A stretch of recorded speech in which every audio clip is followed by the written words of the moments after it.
هادي له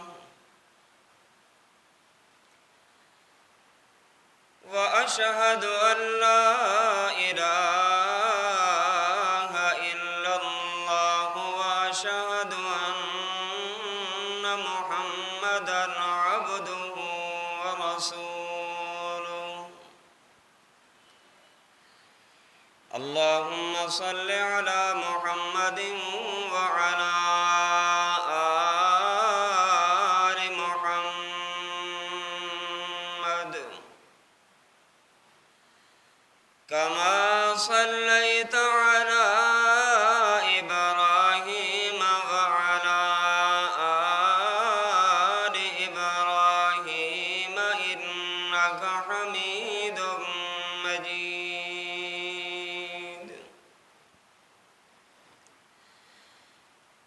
اللهم بارك على محمد وعلى آل محمد كما باركت على إبراهيم وعلى آل إبراهيم إنك حميد مجيد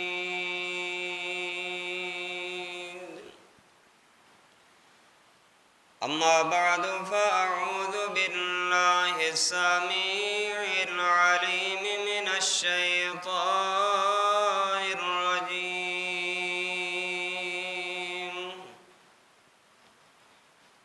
بسم الله الرحمن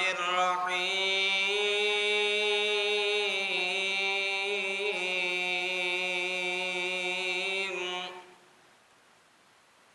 ظهر الفساد في البر والبحر بما كسبت أيدي الناس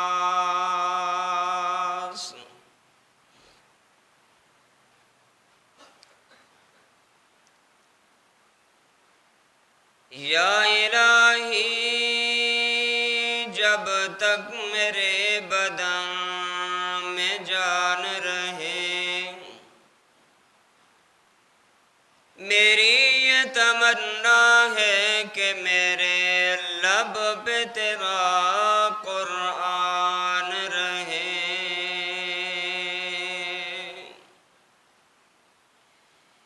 الہی تو رحیم ہے تو کریم ہے تیری ذات سب سے عظیم ہے تو کرم اپنا عطا مولا تیرے کرم پہ ہم کو یقین ہے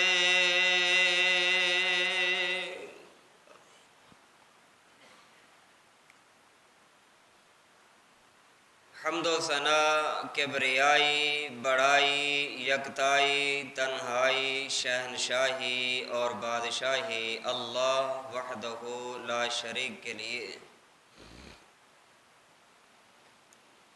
بے شمار درود و سلام امام الانبیاء خاتم الانبیاء جناب محمد الرسول اللہ صلی اللہ علیہ وآلہ وسلم کی ذات گرامی کے لیے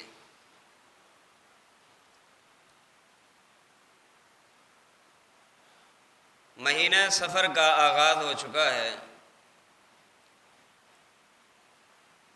ماہ سفر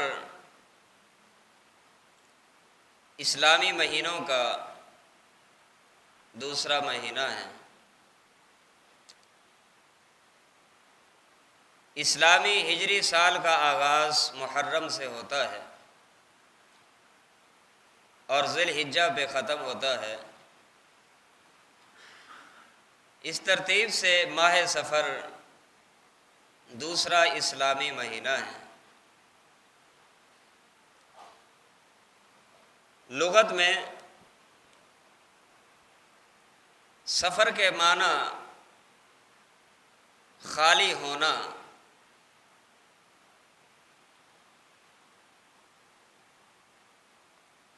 عربی میں ایک محاورہ استعمال کیا جاتا ہے کہ بیت صفر من المتاع،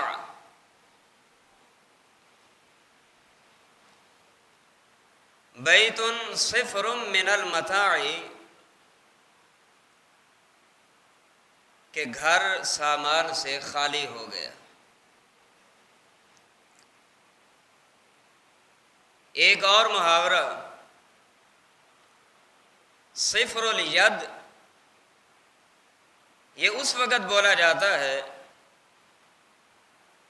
کہ جب کوئی کہے اپنا ہاتھ تو دکھاؤ، جب اس کا ہاتھ دیکھنے والا ہاتھ دیکھتا ہے تو صفر الید، ہاتھ دیکھتے ہوئے اس کا ہاتھ بالکل خالی ہوتا ہے، اس وقت بولا جاتا ہے صفر الید، کہ ہاتھ خالی ہے۔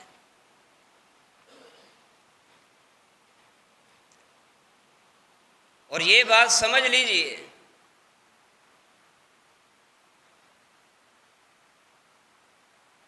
کہ اسلام نے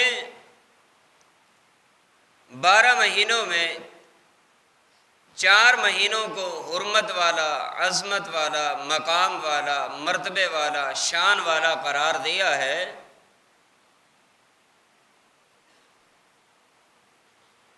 اور جب ان 4 حرمت والے مہینوں میں سے ایک محرم بھی ہے، اور یہ ماہ محرم جب یہ حرمت والا مہینہ ختم ہوتا، کیونکہ حرمت والے مہینوں میں لڑائی، جنگ و جدال، فسادات، یہ سب کچھ ختم ہو جاتا اور لوگ اپنے آپ کو گھروں تک محدود کر لیتے، اور جیسے ہی یہ حرمت والا مہینہ ماہ محرم گزرتا، لوگ اپنے گھروں سے باہر نکل جاتے اور اپنے گھروں کو خالی کر دیا کرتے تھے۔ اسی مناسبت سے بھی اس کو کہا گیا سفر کا مہینہ، کہ لوگ اپنے گھروں سے باہر نکل کے اپنے گھروں کو خالی کر دیا کرتے تھے، اس مناسبت سے بھی اس کو یہ کہا گیا ہے۔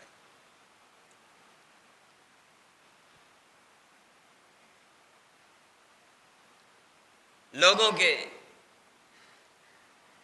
اس مہینے کے متعلق کچھ خیالات پائے جاتے ہیں۔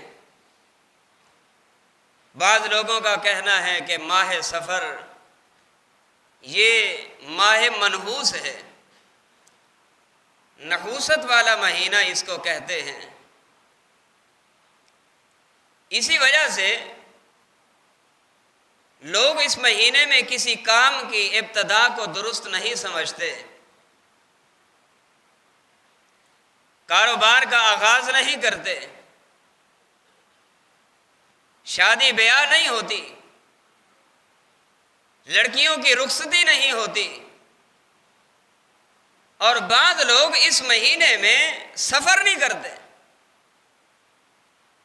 اور بعض لوگ مٹی کے برتنوں کو توڑ دیتے ہیں کہ نحوست کا مہینہ نعوذ باللہ شروع ہو چکا ہے، اور بعض لوگ تو یہاں تک بھی کہہ دیتے ہیں کہ یہ مہینہ نزول بلا کا مہینہ ہے، نزول مصیبت کا مہینہ ہے۔ اس مہینے کے اندر جس قدر مصائب، جس قدر تکلیفیں، جس قدر مصیبتیں آتی ہیں، اس قدر مصیبتیں اور تکلیفیں جو ہیں کسی اور مہینے کے اندر نہیں آتی۔ اور پھر بعض لوگ جو ہیں ماہ سفر میں یہ سمجھتے ہیں کہ اس مہینے میں آسمان سے آفتوں کا نزول ہوتا ہے، اور پھر ماہ سفر میں اگر کسی کو کوئی بیماری لگ جائے تو لوگ کہتے ہیں اب یہ بندہ ٹھیک نہیں ہوگا۔ کیوں؟ ماہ سفر میں بیمار ہوا ہے نا، یہ ٹھیک نہیں ہوگا۔ اور پھر بعض لوگوں کا یہ عقیدہ اور نظریہ ہے کہ اس مہینے میں انبیاء علیہم الصلاۃ والسلام پر اور اولیاء پر آفتوں کا نزول ہوا ہے۔ اور پھر لوگ کہتے ہیں کہ اگر اس مہینے میں کسی پر جادو کر دیا جائے، کسی پر جنات کا حملہ ہو جائے تو اس کا کوئی حل نہیں، کوئی حل نہیں، اور اگر اس میں شادی ہو جائے تو وہ شادی کامیاب نہیں رہتی۔ اس مہینے میں اگر بچے کی پیدائش ہو جائے تو وہ بچہ پیدا ہونے والا ساری زندگی مشکلات کا، مصائب کا، تکالیف کا شکار رہتا ہے۔ گھر نہیں تعمیر کرنا، کیوں؟ ماہ سفر ہے۔ گھر کی تعمیر کرو گے، گھر کی تعمیر کا آغاز کرو گے تو تمہارے مکان کی بنیادوں سے ہی نحوست شروع ہو جائے گی۔ میرے بھائیوں، یہ چند ایک عقائد میں نے آپ کے سامنے ذکر کیے جو لوگوں کے عقائد اس حوالے سے پائے جاتے ہیں۔ اگر ہم ان عقائد کو شریعت کی روح سے، شریعت کے نقطہ نظر سے ہم اگر اس کو دیکھتے ہیں تو یاد رکھیے ان تمام کے تمام عقائد کا، ان تمام کے تمام نظریات باطلہ کا شریعت کے ساتھ بالکل کوئی تعلق نہیں۔ لوگ کہتے ہیں کہ یہ ماہ منحوس شروع ہو گیا ہے، اب اس مہینے کی نحوست سے ہم نے بچنا کیسے ہے؟ یہ تو وہ عقائد تھے جو میں نے آپ کو سنائے، تقریباً 16 عقائد میں نے آپ کو بتائے ہیں۔ اب اس نحوست سے بچنا کیسے ہے؟ دیکھیں، عقائد بھی خود بنائے، ماہ منحوس بھی خود قرار دیا، ماہ نزول البلاء کا عقیدہ بھی خود رکھا، اور پھر اس نحوست سے بچنے کے لیے انہوں نے یہ طریقہ کار بھی خود گھڑ لیے۔ کیا کہتے ہیں کہ اس میں خاص قسم کے کھانے بنائے جائیں، خاص قسم کے کھانے بنائے جائیں۔ کیا ہوگا؟ نحوست سے بچ جاؤ گے۔ اچھا جی، کیا بنائیں؟ دال بنائیں؟ نہیں، دال بناؤ گے تو نحوستیں تو اور زیادہ چمٹ جائیں گی۔ اچھا جی، کیا بنائیں؟ بیگن بنا دیں؟ نہیں، کالی چیز تو بنانی نہیں ہے۔ انا للہ و انا الیہ راجعون۔ کیا بنائیں؟ کہا خاص قسم کے۔ خاص قسم کا کھانا کیا ہے؟ جس کو چبانے کی ضرورت نہ پڑے، زبان پہ رکھیں، حلق سے گزر جائے، بس۔ حلوہ ہو، کھیر ہو، ہاں جی، میٹھی میٹھی شیرینیاں ہوں، میٹھے میٹھے کھانے بنائے جائیں۔ جی خاص قسم کے کھانے بناؤ گے، کھاؤ گے، کھلاؤ گے، ماہ سفر کی نحوست سے بچ جاؤ گے۔ پھر جی کہا چوریاں بناؤ، چوری بنا کے خود کھاؤ اور لوگوں کو کھلاؤ، چکنا چور ہونے سے بچ جاؤ گے۔ چوری کھلاؤ گے، چکنا چور ہونے سے بچ جاؤ گے۔ اگر چوری بنا کے نہ کھلائی تو پھر مصیبتوں کا شکار ہو کے چکنا چور ہو جاؤ گے۔ کیا بات ہے، بڑے دلائل، متفق علیہ کے دلائل دیے جا رہے ہیں جی ماہ سفر کی نحوست سے بچنے کے لیے۔ بعض کہتے ہیں کہ جو اس مہینے میں اگر بیماری کا شکار ہو جاتا ہے اس کو صحت یابی کے لیے کیا کیا جائے؟ تعویذ گلے میں ڈال دو،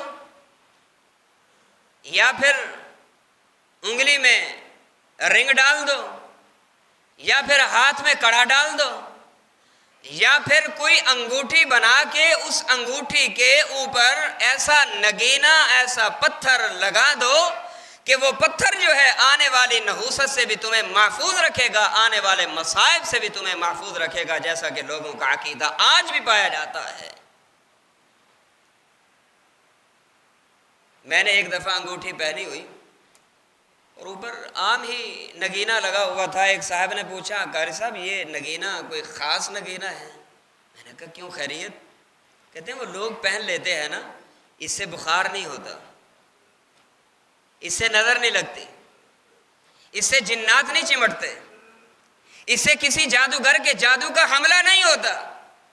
لوگوں یاد رکھیے، اگر یہ پتھر مصائب سے بچانا ہوتے، اگر ان مصائب سے پتھر بچا سکتے ہوتے سیدنا عمر فاروق رضی اللہ تعالیٰ عنہ جنت کے پتھر حجر اسود کے سامنے کھڑے ہو کے یہ نہ کہتے اے حجر انی اعلم انک حجر لا تضر ولا تنفع، میں جانتا ہوں تو پتھر بھی بڑا اعلیٰ ہے، تیری شان بھی بڑا اعلیٰ ہے، تیرا مقام بھی بڑا اعلیٰ ہے، نہ تو نفع دے سکتا ہے نہ تو نقصان دے سکتا ہے، نہ تو کسی بیماری کو دور کر سکتا ہے، نہ کسی نقصان والے کے نقصان کو دور کر سکتا ہے۔ میں تجھے بوسہ اس لیے دیتا ہوں کہ بوسہ دیتے ہوئے محمد الرسول اللہ کو دیکھا تھا صلی اللہ علیہ وسلم، بوسہ اس لیے دیتا ہوں، ورنہ عقیدہ یہ ہے پتھر نہ نفع دے سکتا ہے نہ ہی نقصان دے سکتا ہے، پتھر نہ کسی بیمار کی بیماری کو دور کر سکتا ہے، نہ پتھر کسی کو شفا دے سکتا ہے، شفا دینے والا بھی اللہ ہے۔ وَإِذَا مَرِضْتُ فَهُوَ يَشْفِينِ، جب میں بیمار ہوتا ہوں شفا کون دیتا ہے؟ اللہ۔ مصائب کو کون ٹالتا ہے؟ اللہ۔ تکلیفوں کو کون دور کرتا ہے؟ اللہ۔ آئیے لوگو، ماہ سفر منحوس نہیں، ماہ سفر کا 13 تیلی کا عقیدہ رکھنا نحوست والے ہیں، یہ بالکل شرک ہے، شرک ہے، شرک ہے۔ اگر یہی عقیدہ رکھتے بندہ دنیا سے چلا جائے گا تو مشرک ہو کے مرتا ہے۔ کھیل نہیں ہے، مذاق نہیں ہے، سفر نہیں کرنا، کاروبار نہیں کرنا، شادیاں نہیں کرنی، یہ نہیں کرنا، وہ نہیں کرنا، کیوں نہیں کرنا؟ جی نحوست آ جائے گی۔ اور یاد رکھیے یہ نحوستیں جو ہمارا عقیدہ ہے۔ اچھا پھر بعض لوگ جو ہیں یہ بھی کہتے ہیں جی اس مہینے کی نحوست سے بچنے کے لیے اب کیا کرنا ہے؟ بعض لوگ کہتے ہیں جی یہ عمل شروع کر دو، کیا؟ آیت الکرسی کو کثرت سے پڑھو۔ ذرا بات توجہ کے ساتھ، سوشل میڈیا پہ، واٹس ایپ پہ، فیس بک پہ، میسنجر پہ اور اخبارات کے بڑے بڑے صفحات اور پیجز جو ہیں اس تحریرات سے بھرے ہوئے ہیں۔ اور بعض لوگ یہ کہتے ہیں کہ نبی صلی اللہ علیہ وسلم نے ارشاد فرمایا جو بندہ مجھے یہ آ کر خبر دے کہ ماہ سفر گزر گیا ہے میں اس کو جنت کی ضمانت دیتا ہوں۔ لو جی، حالانکہ یہ روایت موضوع ہے، من گھڑت ہے، صحیح نہیں ہے۔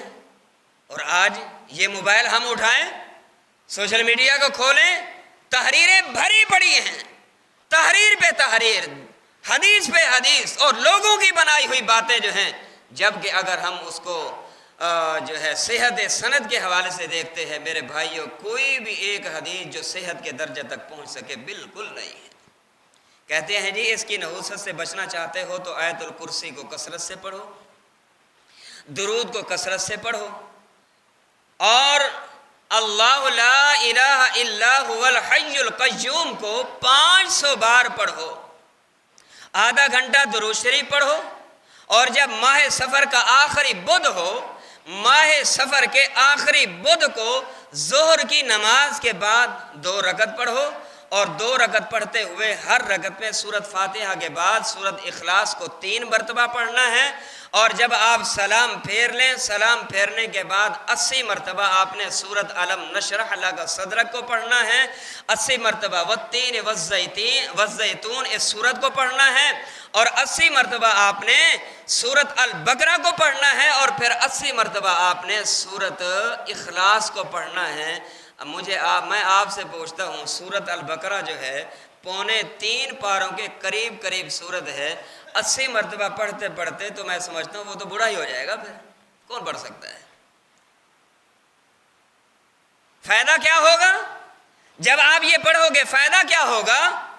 ہر ناممکن کام جو ہے وہ ممکن ہو جائے گا، اور آسمان سے رزق کی بارش ایسے ہوگی جیسے آسمان سے می برستا ہے، عزت بھی ملے گی، نیک نامی میں اضافہ بھی ہو جائے گا، لوگ دیکھتے بیٹھے دیکھ کے کہیں گے یار بڑا نیک آدمی ہے، ہاں جی اس نماز میں چھوڑ کے گیا اگلی نماز میں آیا تو ویسے بیٹھا ہوا ہے، اس نماز میں چھوڑ کے گیا اگلی نماز میں آیا تو ویسے بیٹھا ہوا، بڑا نیک آدمی ہے یار، بڑے تلاوتیں کرتا ہے، بڑے ذکر اذکار کرتا ہے، نیک نامی میں اور عزت میں اضافہ ہوگا۔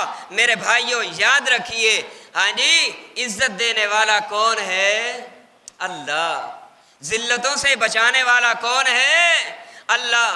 میرے بھائیوں یہ عقیدہ بنا لیجئے، ہر چیز کی تکلیفوں سے بچانے والی ذات میرے اللہ کی ہے، اللہ کی ذات کے علاوہ نہ یہ چوریاں بچا سکتی ہیں، نہ یہ چوڑیاں بچا سکتی ہیں، نہ یہ شیرینیاں بچا سکتی ہیں، نہ یہ حلوے بچا سکتے ہیں۔ اور بعض لوگ کہتے ہیں اس مہینے کی نحوست سے اگر بچنا چاہتے ہو تو کالی مرغی ذبح کرو، کالی مرغی، اور پھر کالی مرغی کے ساتھ کالے چنے لو، کالے چنے بھون کے وہ کھاؤ اور کھلاؤ، نحوست سے بچ جاؤ گے۔ آپ دیکھیں گے شاید کہ ہو سکتا ہے کہ آپ کے ہمسایوں میں سے کسی ہمسائے نے آپ کے گھر تک کالے چنے بھیج دیے ہوں، ہاں جی، بہترین مسالہ اوپر لگا ہوا ہو، اور آپ دیکھ کے آپ کے منہ میں پانی آنے لگے اور آپ کہیں چلو ایک آدھ لقمہ میں بھی لے لوں، تو یاد رکھیے حرام ہے، حرام۔ یہ بات ہنسنے کی نہیں ہے، رونے کی بات ہے، افسوس کا مقام ہے کہ یہ ہے مسلمان جنہیں دیکھ کے شرمائے یہود۔ آج ان کے وہ عقیدے ہو گئے جو غیر مسلم کے بھی عقائد نہ رہے، یہودیوں کے بھی نہ رہے، عیسائیوں کے بھی نہ رہے، آج جو عقیدے مسلمانوں کے بن چکے ہیں۔ لوگوں آئیے عقیدہ بنائیے، مسلمانوں کا یہ عقیدہ ہونا چاہیے۔ تمام کے تمام اختیارات کس کے پاس ہیں؟ اللہ کے پاس۔ کس کے پاس ہیں؟ اللہ کے پاس۔ وہ جو چاہتا ہے کرتا ہے، وہی ہوتا ہے جو چاہتا ہے۔ جب یہ مسلمان عقیدہ بنا لے، چاہے کرونا وائرس جیسی وبا آ جائے، چاہے کوئی اور وبا آ جائے، اگر وہ یہ سمجھتا ہے میرا عقیدہ جب اللہ کے پاس، میرا عقیدہ جب اللہ کی ذات پہ ہے، وہی ہوگا جو میرا رب چاہے گا، جو رب نہ چاہے وہ کبھی ہو سکتا نہیں۔ بعض لوگوں کا یہ عقیدہ ہے، اور خاص طور پہ یہ عقیدہ عورتوں کے اندر بہت زیادہ پایا جاتا ہے۔ وہ کیا ہے؟ گھر کا ماحول بہترین تھا، بہترین نظام چل رہا ہے، اور کسی ماں نے اپنے بیٹے کی شادی کی، اور شادی کر کے بہو بنا کے، ہاں جی، اپنے گھر کی بہو اور دلہن بنا کے اپنے گھر لے کے آئی۔ ہفتہ نہیں گزرا، مہینہ نہیں گزرا، سال نہیں گزرا، گھر میں لڑائیاں ہو گئیں، اور مسئلہ آ گیا جی گھر میں لڑائیاں ختم نہیں ہوتی۔ بھی کیوں نہیں ہوتی؟ پہلے تو ہمارا گھر جنت کا سما تھا، اب جو ہے جہنم کا سما بن چکا ہے۔ کیا وجہ ہے؟ میں فلاں بہو لائی ہوں، فلاں بہو کی نحوست کی وجہ سے جو ہے ہمارے گھر میں اختلاف ہی ختم نہیں ہوتے۔ اس کا مطلب کیا ہے کہ یہ بہو آئی ہے، گھر میں بے برکتی ہو گئی، بہو آئی ہے، گھر میں نحوست ہو گئی، بہو آئی ہے، تمام گھر کے افراد نظر بد کا شکار ہو گئے، بہو آئی ہے، اختلاف ختم نہیں ہوتے، بہو آئی ہے، جھگڑے ختم نہیں ہوتے۔ میرے بھائیوں، کسی مرد کے، کسی عورت کے گھر میں آنے کی وجہ سے، یا راستے میں کسی انسان کو انسان کے ملنے کی وجہ سے نحوست نہیں آتی، نحوست نہیں آتی، نحوست نہیں آتی۔ اگر یہ عقیدہ بناؤ گے، یہ عقیدہ شرک ہے، اور شرک سے بچنا ہوگا۔ حقیقت یہ ہے کہ انسان کا اپنا رویہ اور انسان کی نافرمانی، اللہ کے حکم کی نافرمانی، اور رسول اللہ صلی اللہ تعالیٰ علیہ وسلم کے فرامین کی حقیقت میں نافرمانی کرنا جو ہے میرے بھائیوں، یہ نحوست کا ذریعہ ہے۔ بات سمجھیے، توجہ کیجئے، بات سمجھیے۔ انسان کا اپنا رویہ منحوس ہو سکتا ہے، انسان کا گناہ انسان کے لیے نحوست کا سبب بن سکتا ہے، اور پھر انسان گناہ خود کرے، نافرمانی خود کرے، اس کا رویہ اپنا درست نہ ہو، کردار اپنا درست نہ ہو، نشانہ بہو کو بنائے، نشانہ بیٹی کو بنائے، نشانہ خامد کو بنائے، نشانہ رشتہ دار کو بنائے، نشانہ برادری کو بنائے، اس کا یہ رویہ جو ہے منحوس ہو سکتا ہے، لیکن کوئی انسان، کوئی مرد، کوئی عورت بولو منحوس ہو سکتا نہیں۔ مشرکین کا یہ عقیدہ تھا، اور مشرکین کا عقیدہ اللہ کے قرآن نے اس انداز میں بیان فرمایا وَإِن تُصِبْهُمْ حَسَنَةٌ يَقُولُوا هَذِهِ مِنْ عِنْدِ اللَّهِ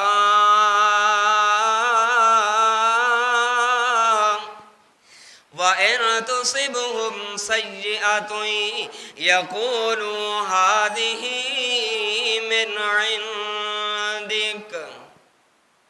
مشرکین کا یہ عقیدہ تھا اگر ان کو کوئی بھلائی پہنچتی، ان کو کوئی اچھائی پہنچتی، بھلائی اور عقیدے کے پہنچ جانے کے بعد ان کا عقیدہ تھا، وہ کہتے ہیں ھذہ من عند اللہ، یہ اللہ کی طرف سے ہے، یہ اللہ کی طرف سے بھلائی اچھائی آئی ہے۔ اور اللہ کے قرآن نے فرمایا ما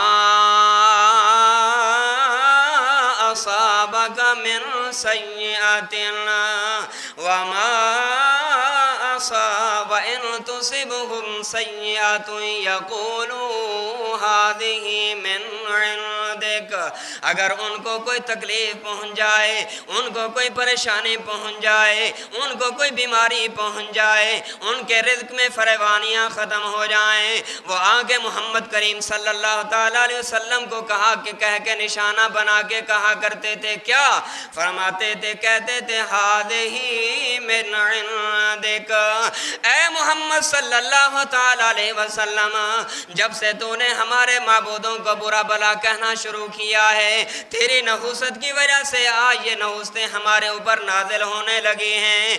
اللہ پاک نے جواب دیا، کیا فرمایا؟ کل، اے میرے محبوب کہہ دیجئے، کل من عند اللہ،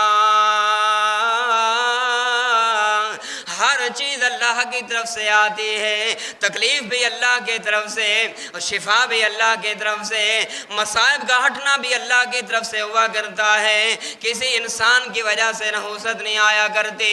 تم نے یہ جو عقیدہ بنایا، اچھائی پہنچے گی اللہ کی طرف سے، برائی پہنچے گی محمد الرسول اللہ کی وجہ سے، یہ نحوست ان کی وجہ سے نہیں، یہ نحوست تمہارے اپنے رویے کی وجہ سے ہے، یہ نحوست تمہارے اپنے نافرمانیوں کی وجہ سے ہے۔ اور اللہ کا قرآن دوسرا مقام سماعت فرمائیے، رب العالمین نے کیا فرمایا؟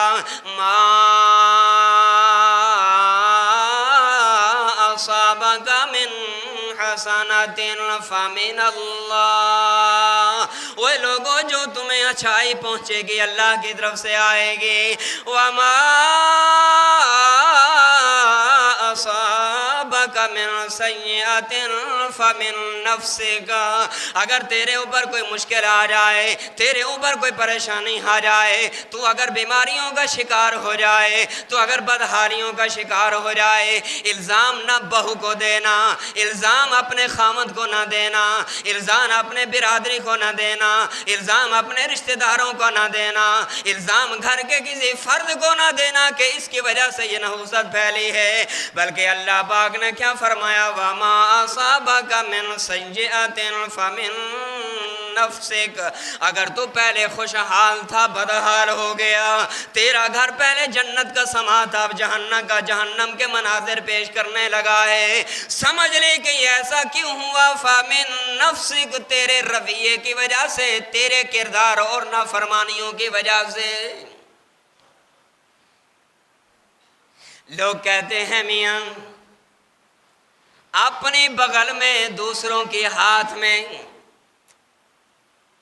اپنی بغل میں اور دوسروں کی ہاتھ میں، اپنی برائیاں دیکھتا نہیں، کسی دوسرے کی برائیوں کو چھوڑتا نہیں، اپنے عیبوں کی طرف دیکھتا نہیں، دوسرے کے عیبوں کو چھوڑتا نہیں، اپنے آپ کو نہیں دیکھتا، دوسروں کو بدنام کرنے کی جرتیں کرتا ہے، دوسروں کی طرف انگلیوں کے اشارے کر کے کہتا ہے فلاں آدمی ایسا ہے، فلاں آدمی ایسا ہے، فلاں آدمی ایسا ہے۔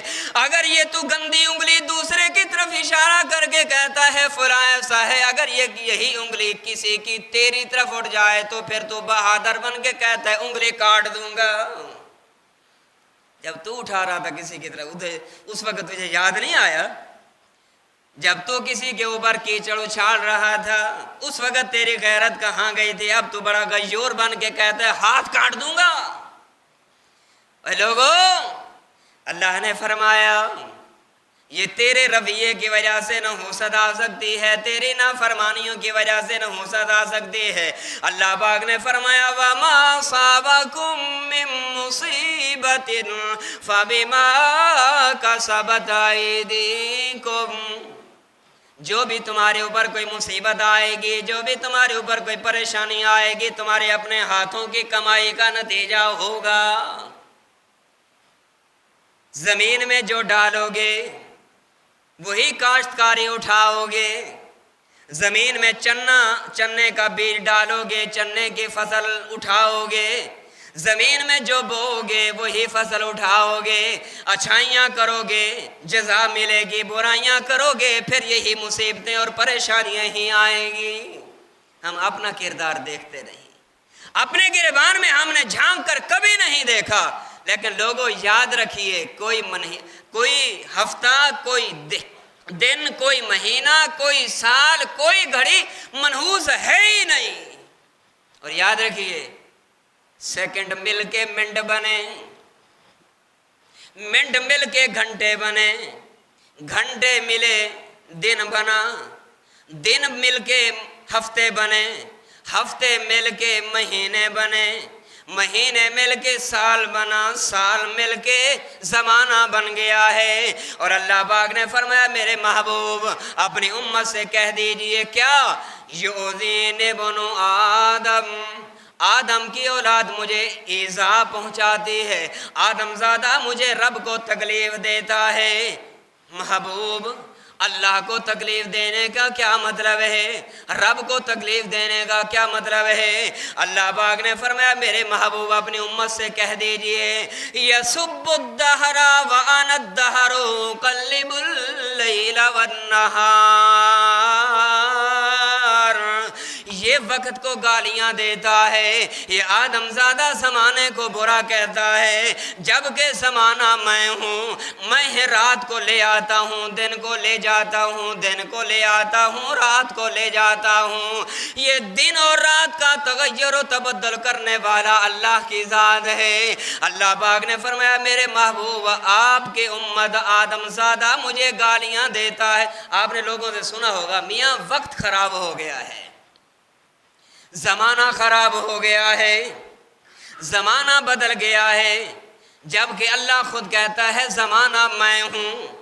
اللہ خود کہتا ہے وقت میں ہوں، اللہ خود کہتا ہے زمانہ نہیں بدلا۔ جب اللہ نہیں بدلا تو زمانہ کیسے بدل سکتا ہے؟ جب اللہ نہیں بدلا تو زمانہ کیسے بدل سکتا ہے؟ اللہ بھی وہی، زمانہ بھی وہی ہے۔ جب تک اللہ کی ذات، اور اللہ کی ذات ہمیشہ رہنے والی ہے، الحی القیوم، زندہ بھی ہے، قائم بھی ہے۔ جب ہم نہیں تھے رب تھا، جب ہم نہیں ہوں گے رب تب بھی ہوگا۔ اس لیے زمانے کو برا نہیں کہنا چاہیے۔ اگر ہم زمانے کو برا کہتے ہیں تو یہ ایذا اللہ کو پہنچاتے ہیں، گویا کہ ہم اللہ کی ذات کے اوپر اعتراض کر رہے ہیں۔ ان اعتراضات سے بچ کے اپنا عقیدہ بناؤ۔ جو بھی مشکل آتی ہے، مشکلوں کو ٹالنے والا کون ہے؟ اللہ۔ جو بھی پریشانی آتی ہیں، پریشانیوں کو ختم کرنے والا کون ہے؟ اللہ۔ جو بھی اس طرح کے مصائب اور آلام اور تکالیف انسان پہ آتی ہیں، ان ساری چیزوں کو ختم کرنے والا کون ہے؟ اللہ۔ اللہ ہمیں سمجھنے کی توفیق عطا فرمائے۔